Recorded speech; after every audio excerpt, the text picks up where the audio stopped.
Nti me engu sori biem kwa na yankopon ade. Engu pa. Oye mafia na ekom so be de omo sa. Mimi de ya, mimi produce movie. Kra mesi so amaba me ba braba ma yisi ka big produce movie tia star sika o. Ton ma me no. Na wa fa chi akotwasi na gum na wa ton dis ka na gu botom. Na mimi de na me wo ho na yekotwa no, o de ama me. Producer be no. Me money din nyame wo bere pa na obebre sa. O Kumasi ana kra. Kumasi ni nkran ekom de sa na ekom de ne so sa. Because me no nso bia nso na ekom nyina eduaboko no so. Curse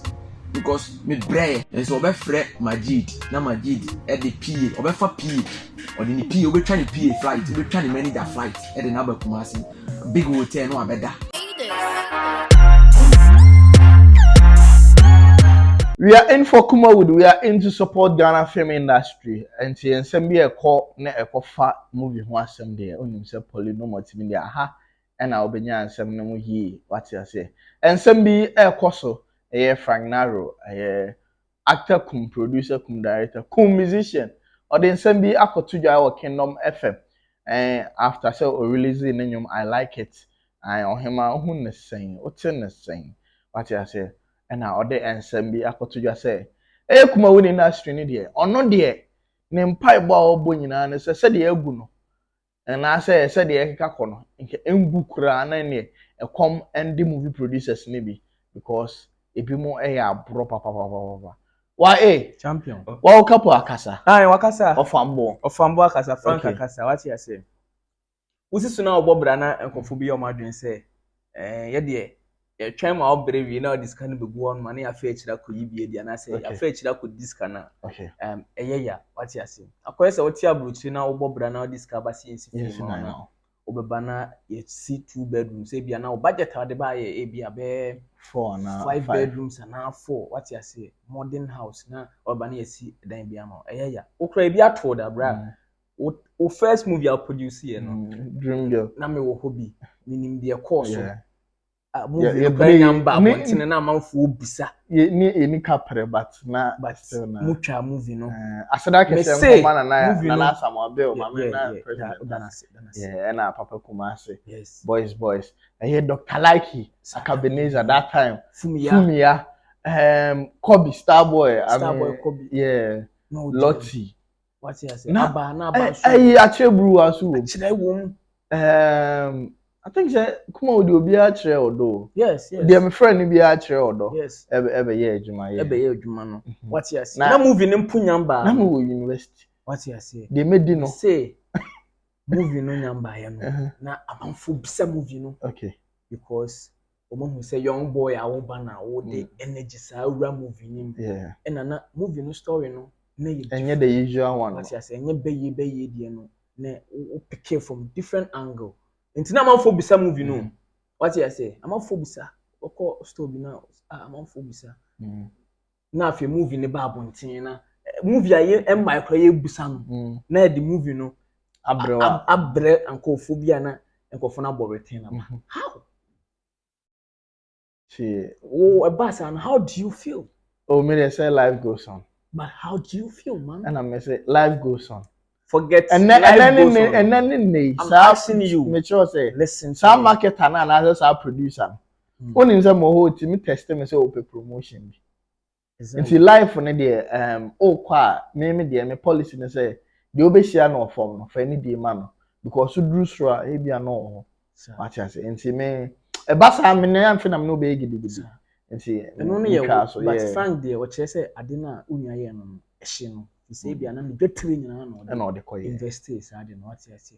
na we invest na say ibu a what you say it is obi bre na discussion movie no otwa movie no de bana producer wo ye wadwen say utwa gu mo discuss no ni de na de bill anya say wo ye na adwen say omo ye na omo ye nti wo twa gum na ye de you de na si nti asa na Frank kan na and no kwem anti na lewen that time na lewen ye movies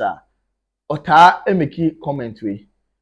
Meka ebia 10,000 copies. Me kwaje return ya ma 15,000 copies. Go producer no kwa na. Marketer na fa na ni so. Ni we fi copies a wo try. To return it me say bro o copies o de buy. Lie went out the movies. Yes, but na for fun say dialogue but na mafia game I win that. And then if I be me Frank yeah I dream pa say obeka say omumre but then again no yenwe won say the industry no enye yeso ye pe na yede ye survive here ntirima bi ba they will need it nti say na ye kelena actually be bien one ma oba movie industry mu hia sa atete producers and I make us say nti say na ye kelena omo kele den onto the oka say na say akele e miracle cry gina mu kan I think that for me post this video nti akele dia a new generation aba nti sa on line na Naro abom dua ma na kele no tie Frank Naro abom dua sa obu generation afa abom dua ma na kele no ofa mu dua no aye adwuma ma ne se ne ope no oso no muzo bi edua what as nti ho na kele nti say new generation aba na aba nti obi bia oba mu bia no obi a opese no owresi ni mu bia organa bia no a new generation onko fa sa atete producers ne a directors for no so na miauto ne sa ade no ebi ni ho biem okay what I say oko doctor like he said so on for ntwa ho no ye miauto ana meboa enokre uko ya and I think say emra ye adwuma ofa ye ade bi o ran mani ajare no so no wawo me say no baby me make we clear say ye wo new generation oh yeah and old generation ono wawo old generation and wa be take lead e wo new generation nti ode enyoma bi esi wa ha no on say live the experience no ebo na ode aka bom and ode grooming the new ones nti I think that entity bi ode ama obia no ya ade a ebeboa industry no say ye bom say ya de nyina ebe ye fe pa because me ne almost boys ni nyina eden akasa ye hwe me ne we interview on so no old generation kind company yeah I for me nyan drop it very soon I'll be dropping it and some more kind kire say offer at the measures I dey atudwa nti your new generation and old generation ti afi to aso yes nti eduane de aye adwuma sene open no wakele old no what you say nti so na woka so wakele old oh now adewuni mana boga so titi movie no oni amanfo bebira kasa biga ko ese emba biem shompo se emba biem papa kuma so ne kasa ye wo se onyanka be but emba biem mana ne kasa ye kasa titi de na emba biem why wo de bobodin wo ma interview but me issue am ne Frank won say e was so kasa yemma the new face of film industry what can say was say no agu na say agu dia obenya na nka emma biem enye say ya dia ana say ya na ndien say ya na dia koso say ndie like mu de kono enu ni say ya no say Ghana movie na no one like no ana enu ana like mu de kono akabeneza mu de kono say ya ano na o kan okay masa sa atete de no wo ye den emba ana meboa woni producers ni bi miracle mu nyina age ato say sa atete seed sem no emba biem nti o kasa enye say ya o pese o kire say producer bi enu on ma over ni ndi abro KJT ama wo akotwa what you say who producer na obe fe na be kire ne de obeye what no ka say manager kra no na ne ho be kire no na kofa we kotwa bi hyem bra na ayi no ho no se egu emba biem enye say ya no kire say new generation na aba no enko say ya new generation no utwa to on na say o platform is strong na ehwe a wanya usika what you say on fan komo bi na wakotwa egu na waton adi ana say on komo bi no aka say we nim ti say akotwa movie no foforo akotwa we nipa no talent cry am pese be man chance na enkoye say new old generation no enkofo mienu bi anim de bia o manim saa of which I say new no ebie kwan de bia new faces akabeneza ya de bi o ha watete nkwa na to the stand say ye hwe atadwe o say ono nko atimi kobo adwuma o baby cheche kusu nko atimi kobo adwuma o baby 39 so nko atimi kobo adwuma o baby see confirm like obi atimi den nti o ka say enye se ya okay also for aso sa oh yeah na o pese esen bim says titi seed no eno emba oh yet titi seed no ba me de nka menya yenya one big platform oh eno de say o platform assembly o say we na ye no see the person me chere movie no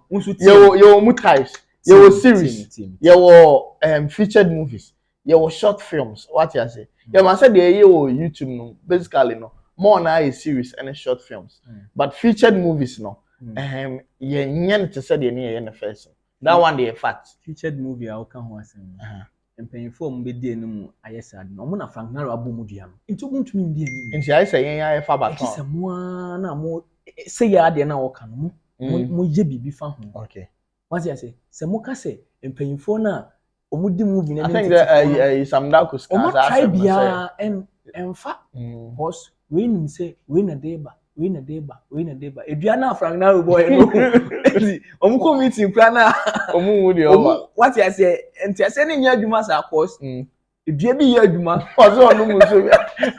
ɔfa mo yɛ fɔke ɔsɛ mi num so bia yɛ kɛs ebi ko yɛ Frank Naro nko a ɔmo fo